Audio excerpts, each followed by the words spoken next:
Bismillahirrahmanirrahim. Assalamualaikum warahmatullahi wabarakatuh. Selamat sore, salam sejahtera bagi kita sekalian. Shalom, salve, Om Swastiastu, Namo Buddhaya, salam kebajikan. Yang saya hormati dan saya banggakan Menteri Koordinator Infrastruktur dan Pembangunan Kewilayahan Saudara Agus Harimurti Yudhoyono sebagai penyelenggara, Ketua Dewan Perwakilan Daerah Republik Indonesia Saudara Sultan Bakhtiar Najamuddin, Wakil Ketua Majelis Permusyawaratan Rakyat Republik Indonesia Saudara Hidayat Nur Wahid yang saya hormati, para Menteri Koordinator, para Menteri, Wakil Menteri, dan seluruh anggota Kabinet Merah Putih yang hadir. Hadir Menko Hukum HAM Imigrasi dan Pemasyarakatan Profesor Yusril Iza Mahendra, Menko Perekonomian Saudara Airlangga Hartarto, Menko Pembangunan Manusia dan Kebudayaan Profesor Pratikno, Menko Pemberdayaan Masyarakat Saudara Abdul Muhaimin Iskandar, Ketua Dewan Ekonomi Nasional Jenderal TNI Purnawirawan Luhut Binsar Panjaitan. Hadir juga di sini para duta besar negara sahabat, hadir 28 duta besar dan perwakilan negara-negara sahabat. I welcome you distinguished ambassadors, ministers and representatives of friendly countries. Para gubernur, bupati, wali kota yang hadir, yang saya minta maaf tidak saya sebut satu persatu. Ini ada berapa ratus ini?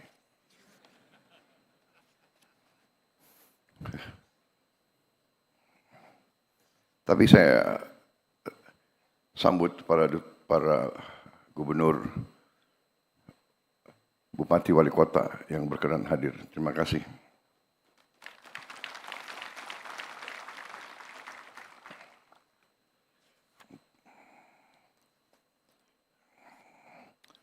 Tentunya sebagai insan yang bertakwa, tidak henti-hentinya kita panjatkan puji syukur kehadirat Tuhan Maha Kuasa, Tuhan Maha Besar.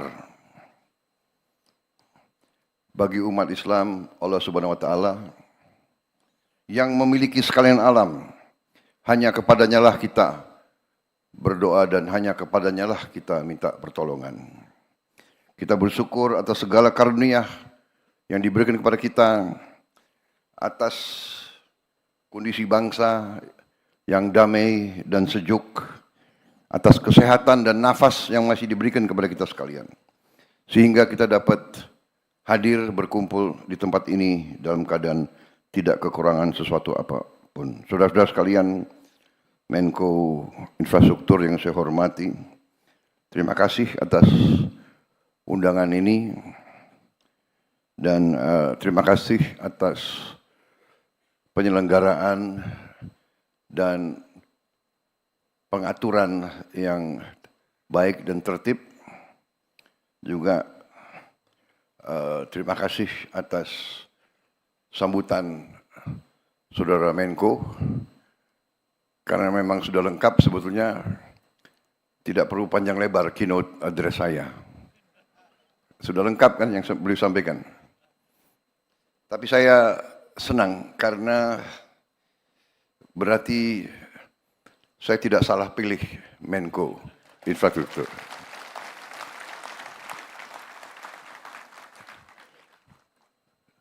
Salah satu kunci kepimpinan yang saya belajar ialah pilihlah tim Anda yang terbaik yang bisa kau pilih. Itu yang saya belajar. Sama dengan kalau kita mau bikin tim sepak bola, pilih yang terbaik yang ada, ya kan? Kalau memang belum berhasil, minimal kita berusaha. Kan begitu. Jadi, kenapa saya sebut ini? Karena saya terus terang saja memberi pengarahan itu tidak terlalu sering. Memberi petunjuk tidak terlalu sering. Dan tidak terlalu lama. Saya memberi petunjuk kepada saudara Yudhoyono ini, saudara AHY, tidak sering dan tidak panjang lebar. Saya sampaikan ini intinya. Beliau bisa nangkap dan saudara-saudara tadi ini yang beliau sampaikan inilah sebenarnya yang sedang kita kerjakan. Jadi saudara-saudara sekalian, kita akui masih banyak tantangan, masih banyak kesulitan.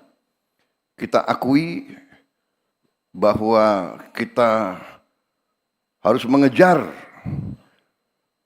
ketertinggalan kita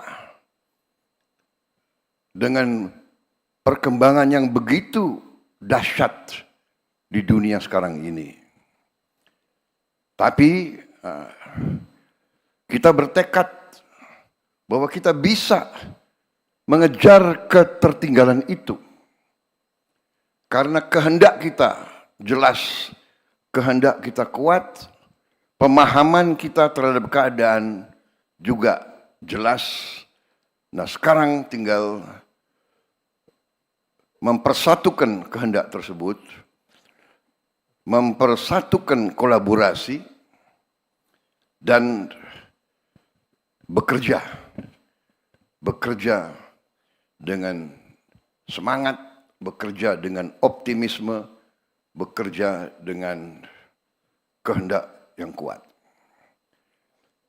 Saudara-saudara sekalian, masalah yang kita hadapi dalam pembangunan suatu bangsa, masalahnya adalah masalah yang sudah dialami oleh berapa puluh bahkan ratusan negara-negara lain. Sejarah peradaban manusia mengajarkan kita bahwa keberhasilan suatu bangsa itu ada unsur-unsurnya, ada elemen-elemennya. Tentunya harus ada sistem politik, sistem kenegaraan yang berfungsi. Sistem kenegaraan itu menyangkut sistem hukum yang berkeadilan, yang berfungsi. Kemudian dengan sistem tersebut terpilihlah unsur-unsur pimpinan di bidang eksekutif, di bidang yudikatif, dan di bidang legislatif. Kita sekarang sedang berbicara masalah tugas kita sebagai eksekutif. Baru saja tadi pagi saya berurusan dengan yudikatif. Dan legislatif terus-menerus mengawasi kita dan menopang kebutuhan-kebutuhan anggaran kita. Urusan pembangunan suatu negara adalah urusan penggunaan dan pengelolaan sumber daya dan kekayaan suatu bangsa. Tugas kita bersama, para eksekutif, adalah bagaimana kita menjaga dan mengelola sumber daya dan kekayaan tersebut. Kemudian, setelah kita menghadapi dan mengalami dan setelah kita mengidentifikasi masalah-masalah pokok bangsa, kita datang dengan solusi-solusi. Kita tidak takut dengan hambatan, kita tidak takut dengan kesulitan, tidak takut dengan ancaman. Kita akan hadapi kesulitan tersebut. Kita akan hadapi dengan cepat dan kita akan cari solusi dengan cepat dan kita akan kerjakan. Saudara-saudara sekalian,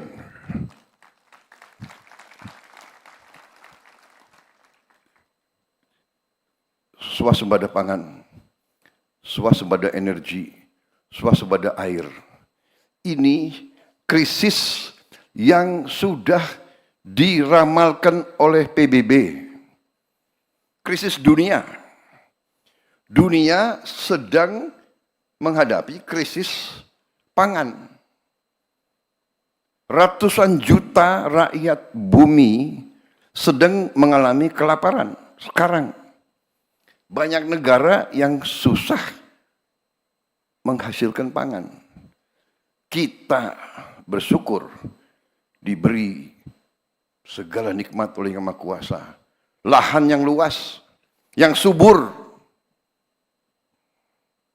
air yang cukup,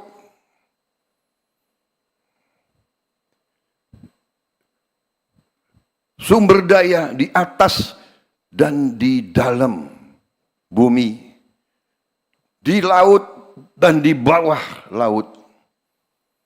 Segala kekayaan kita, sesuatu yang patut kita bersyukur. Sejak saya ambil alih pemerintahan, saya belajar, saya lihat angka-angka. Saya takjub dengan kekayaan kita. Kekayaan kita luar biasa.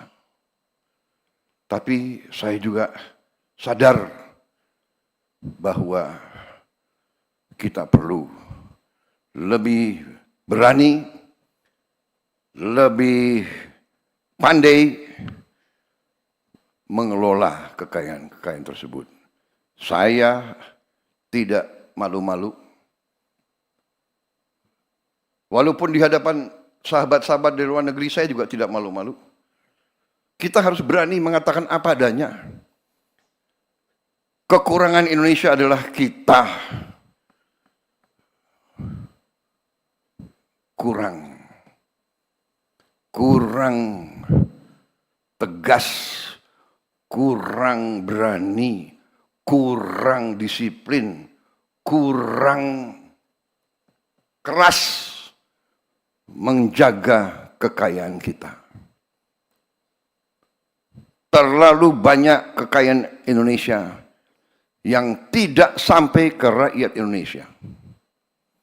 Saudara-saudara, dengan demikian saya harus memimpin suatu pemerintah yang berani untuk menegakkan efisiensi penghematan. Dengan efisiensi penghematan, kita bisa investasi di hal-hal yang sangat penting. Saya terima kasih Menko Infrastruktur dan menteri-menteri bisa memahami ini. Bahwa sekarang ini yang saya ingin amankan adalah sumber pangan Indonesia dan sumber energi. Dan alhamdulillah tanda-tanda sudah jelas di hadapan mata dengan kebijakan-kebijakan kita dalam beberapa bulan ini. Dan sekali lagi saya tekankan, peranan dari pemerintah sebelum pemerintah yang saya pimpin harus saya tegaskan di sini bahwa transisi dari pemerintah Pak Jokowi kepada saya adalah yang ikut menentukan bahwa kita sekarang bisa bekerja dengan cepat. Saudara-saudara sekalian, kita harus berani mengakui kebaikan dan keberhasilan pemerintah-pemerintah sebelum kita. Saya tidak akan pernah malu-malu bahwa apa yang kita kerjakan sekarang tidak kecil peranan pemerintah-pemerintah sebelum ini. Semua pemerintahan sebelum ini sangat berjasa. Kalau kita bicara infrastruktur, kita bisa lihat dengan mata kita apa yang dibangun oleh Bung Karno, oleh pemerintah pertama kita, dilanjutkan oleh Presiden Soeharto, dilanjutkan oleh presiden-presiden selanjutnya. Tidak ada suatu pembangunan bangsa yang datang demikian, seolah-olah jatuh dari langit. Tidak. Pembangunan suatu bangsa dibangun dengan keteguhan, dengan kesabaran, batu demi batu, langkah demi langkah, dengan keringat, dengan darah, dengan air mata. Semua infrastruktur yang kita nikmati dibangun oleh pendahulu-pendahulu kita. Dengan demikian, yang sekarang kita lakukan adalah prioritas. Dalam tahun-tahun pertama, saya kira dalam 2-3 tahun ini, prioritas kita masih untuk menjamin pangan kita.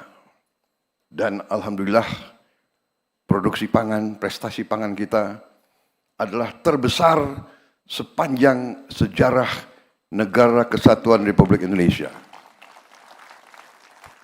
Mau diakui, mau tidak diakui, cadangan beras kita sekarang di gudang-gudang pemerintah adalah terbesar sepanjang sejarah Negara Kesatuan Republik Indonesia.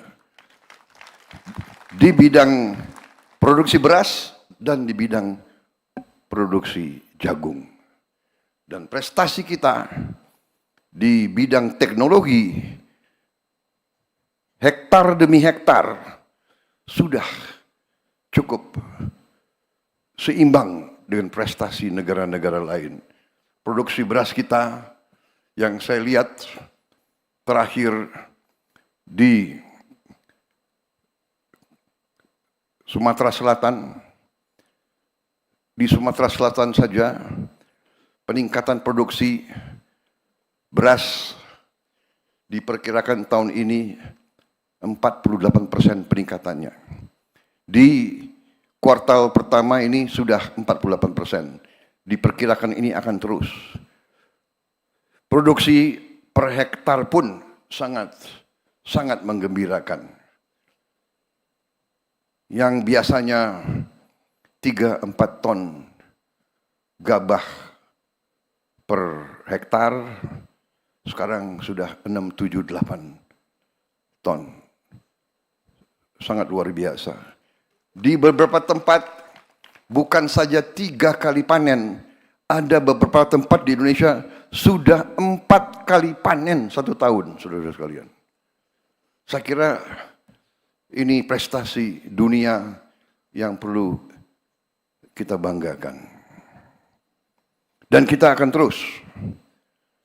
Bagaimana kita bisa mencapai prestasi ini dalam waktu dekat? Karena kita melakukan efisiensi. Kita melakukan deregulasi. Peraturan yang kita bikin sendiri, yang menghambat diri kita sendiri. Birokrasi yang bertele-tele. Saudara-saudara, pupuk dari pabrik milik pemerintah Indonesia, pupuk yang disubsidi oleh APBN, keluar dari pabrik menuju petani, tadinya 145 peraturan, 145 regulasi. Harus tanda tangan menteri. Untuk tanda tangan menteri harus paraf dirjen, dari situ persetujuan gubernur, persetujuan bupati, persetujuan camat, baru ke petani. Saya coret itu semua. Dari pabrik langsung ke Gapoktan. Nggak ada ini, tidak ada. Produksi naik, saudara. Pupuk yang langka ternyata bisa tidak langka. Pupuk bisa terjangkau oleh petani. Saudara-saudara, ini mempertebal keyakinan saya bahwa pemerintah modern harus efisien, harus kerja cepat, harus fleksibel, kenyal, dan tidak boleh bertele-tele dengan peraturan. Peraturan penting untuk mengawasi, mengendalikan, dan mengamankan. Tapi peraturan yang dibuat hanya untuk mempertahankan kekuasaan sektoral dan hal-hal yang terlibat dengan vested interest, dengan kepentingan-kepentingan tertentu yang tidak semata-mata untuk kepentingan rakyat, harus kita tinggalkan. Dan saya bertekad untuk saya bekerja keras untuk mengurangi regulasi-regulasi yang tidak masuk akal. Saudara-saudara, dengan prioritas demikian, baru kita wujudkan yang akan kita wujudkan. Karena itu saya hargai Menko Infrastruktur. Saudara menangkap masalah yang kita hadapi, saudara menangkap strategi saya. Prioritas untuk itu, infrastruktur sekarang saya mengundang sektor swasta dari dalam negeri dan luar negeri untuk ikut terlibat dalam pembangunan infrastruktur kita sebesar-besarnya. Sebesar-besarnya. Saya akan mengakui, saudara-saudara, saya percaya dengan peranan negara yang kuat untuk intervensi, mengatasi kemiskinan, mengatasi kelaparan, memperbaiki pendidikan. Saya percaya dengan intervensi negara yang kuat. Tapi saya juga tahu bahwa di bidang-bidang tertentu, terutama di bidang konstruksi pembangunan fisik, sektor swasta dan juga sektor swasta internasional sering lebih modern, lebih efisien, dan dapat mencapai prestasi tepat waktu dengan menghemat anggaran yang besar. Harus kita akui. Seringkali BUMN ini merasa kalau dia kerjanya lambat, tidak apa-apa. Kalau nanti dia boros, tidak apa-apa. Karena ada Menteri Keuangan yang akan, apa istilahnya, PMN. PMN, apa ini PMN ini? Ya kan? Kalau kita tanya perusahaan-perusahaan besar internasional, dia ada nggak PMN? Jadi justru karena kita butuh sekarang mitra-mitra yang efisien, mitra-mitra yang modern teknologinya, saya arahkan bahwa infrastruktur sekarang peran swasta harus lebih besar. Saudara-saudara. Tapi untuk swasta dari dalam dan luar negeri tertarik, pemerintah harus mempermudah pekerjaan mereka.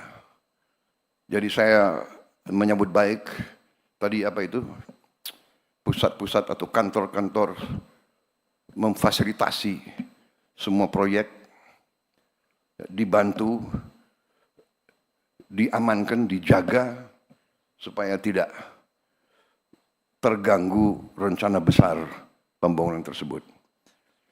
Itu strategi kita mengundang, dan saudara-saudara, pemerintah Indonesia juga sekarang merasa kita lebih kuat. Dengan efisiensi yang kita lakukan di awal administrasi saya, di awal pemerintahan saya, dengan efisiensi yang kita lakukan, ternyata kita bisa menghemat banyak uang, cash, dan uang itulah sekarang kita pakai sebagai dana investasi kita. Sehingga kita sekarang berani, kalau kita undang kerjasama dengan swasta atau dengan asing, kita berani, pemerintah akan ikut berapa persen. Dan bukan minta saham kosong, tapi kita ikut serta dengan uang yang nyata, uang yang real. Saya kira itu akan memberi comfort kepada semua mitra-mitra dari luar negeri. Saudara-saudara sekalian, strategi besar kita demikian, tadi sudah digarisbawahi beberapa elemen. Saya ingin emphasize, saya ingin garisbawahi salah satu proyek infrastruktur yang sangat strategis, sangat vital bagi kita, merupakan suatu mega project, tapi harus kita laksanakan adalah Giant Sea Wall, tanggul laut pantai utara Jawa. Proyek ini sangat vital. Proyek ini berada dalam perencanaan Bappenas sejak tahun 95. Bayangkan, sejak tahun 95. 30 years ago. Kalau tidak salah ya, 30 tahun yang lalu. Tapi kita tidak berkecil hati. Sekarang tidak ada lagi penundaan. Sudah nggak perlu lagi banyak bicara. Kita akan kerjakan itu segera, saudara-saudara sekalian. Proyek ini menyangkut jarak yang tidak pendek, kalau tidak salah sekitar 500 km dari Banten sampai ke Jawa Timur, ke Gresik, 500 km, dan perkiraan biaya yang dibutuhkan 80 miliar dolar. Dan waktu perkiraan untuk di Teluk Jakarta saja kemungkinan 8 sampai 10 tahun. Kalau sampai ke Jawa Timur mungkin membutuhkan waktu 20 tahun. 15 sampai 20 tahun. Tidak ada masalah. Ada pepatah kuno. Perjalanan 1000 kilometer dimulai oleh satu langkah. Kita akan segera mulai itu. Saya sudah perintahkan suatu tim untuk roadshow keliling, dan dalam waktu dekat saya akan bentuk otorita, badan otorita tanggul laut pantai utara Jawa. Orang Indonesia senang dengan singkatan-singkatan, jadi kita lagi cari singkatan yang enak itu. Badan Otorita, BO. Tanggul Laut Pantura Jawa, TLPJ. Jadi BO TLPJ. Kalau disingkat gimana itu? Iftitah gimana kalau singkatannya itu? Bo apa?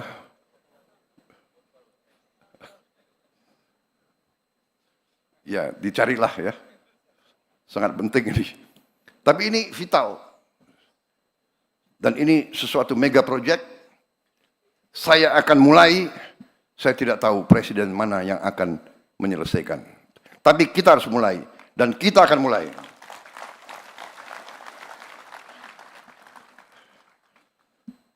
$80 miliar khusus Teluk Jakarta, kemungkinan 8 sampai 10 miliar dolar. Kalau 8 sampai 10 miliar dolar, saya kira kita sendiri mampu. Di sini ada hadir Gubernur DKI, hadir tidak?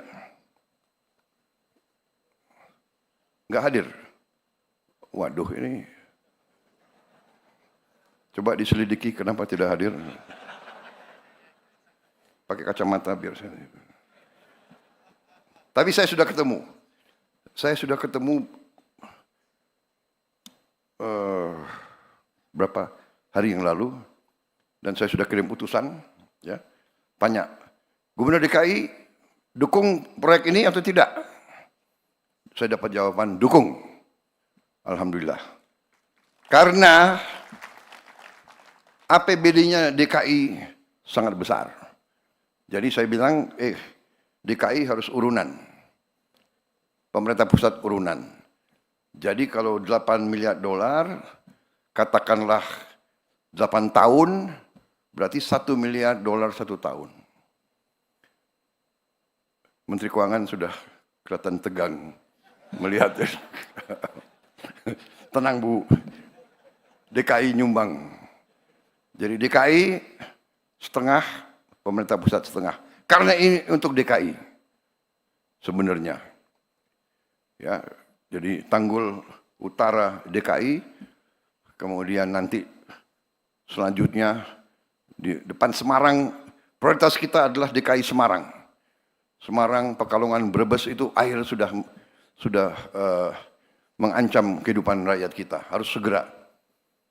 Dan ini sesuatu yang harus kita laksanakan dan kita terbuka. Perusahaan-perusahaan dari Tiongkok, dari Jepang, dari Korea, dari Eropa, dari Timur Tengah yang mau ikut silakan. Tapi kita tidak tunggu, kita akan gunakan kekuatan kita sendiri. Saudara-saudara sekalian, demikian yang ingin saya sampaikan. Saya minta maaf kalau keynote saya tidak panjang. Saya kira saudara-saudara juga tidak mau kalau saya terlalu panjang bicara. Betul ya? Betul. Terserah. Saya datang sesuai permintaan audiens. Mau singkat atau panjang? Mau singkat atau panjang? Bohong gitu. Kalau politisi takut sama presiden, panjang Pak, panjang.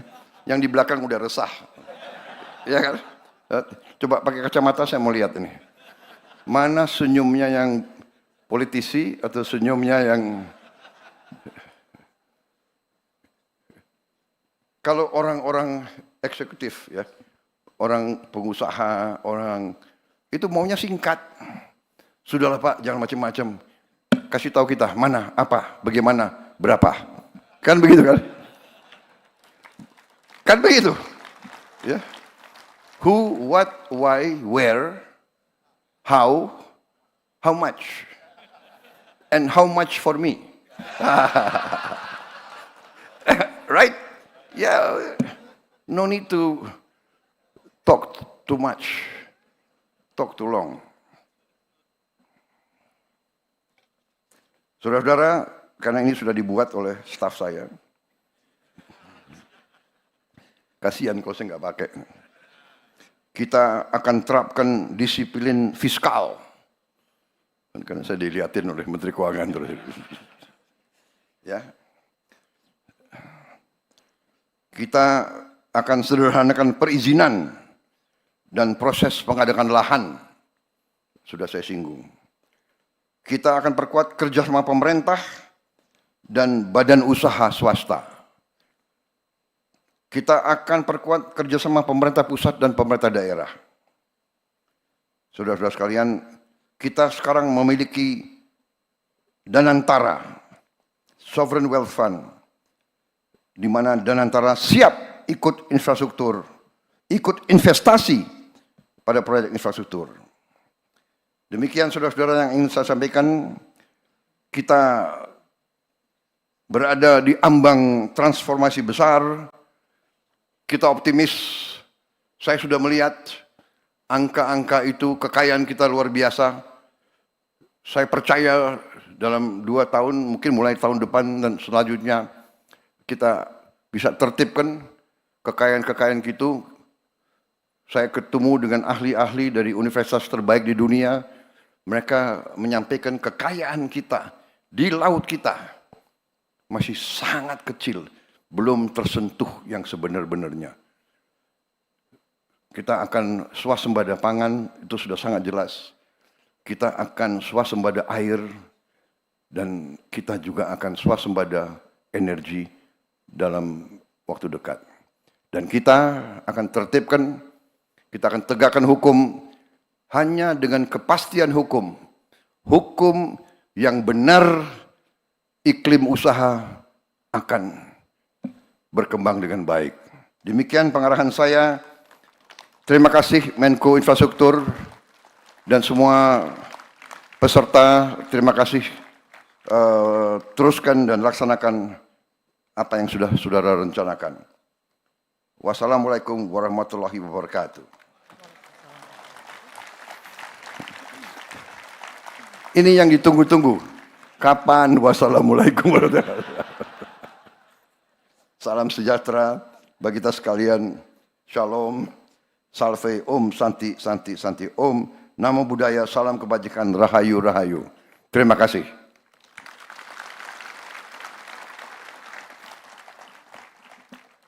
Selesai. Untuk para menteri, setelah ini kumpul. Enggak benar.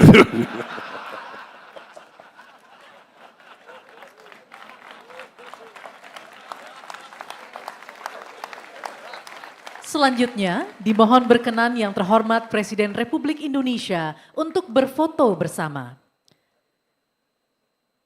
Kepada para tamu undangan, kami mohon untuk berdiri.